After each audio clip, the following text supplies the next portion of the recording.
A solar eclipse happens when a new moon moves between the Earth and the Sun, blocking some or all of the Sun's rays from reaching the Earth. By cosmic chance, even though the Sun is 400 times wider than the Moon, it's also 400 times farther away. Therefore, the two objects appear the same size in our sky. Astronomers are able to predict eclipses because the Earth and Moon have very predictable orbits. Why then isn't there an eclipse every month?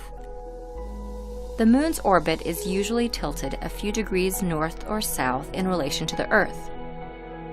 When the Moon does eclipse the Sun, it casts two types of shadows on Earth: a smaller, darker shadow known as the umbra, and a larger shadow known as the penumbra.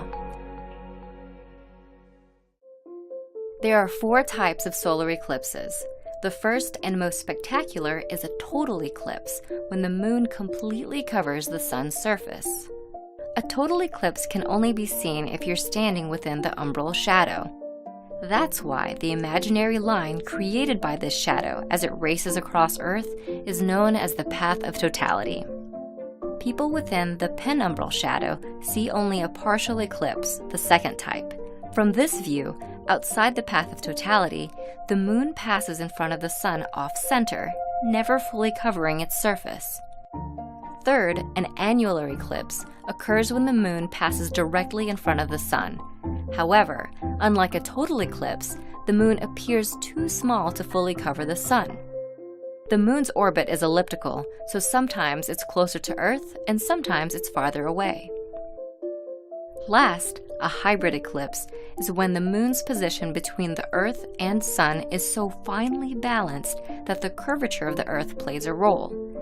The Moon will be farther away from some parts of Earth along the eclipse's path, resulting in an annular eclipse.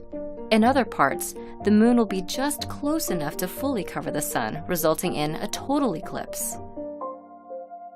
While a total solar eclipse happens somewhere on Earth every year or two, any given point on Earth experiences the event only about once every 400 years.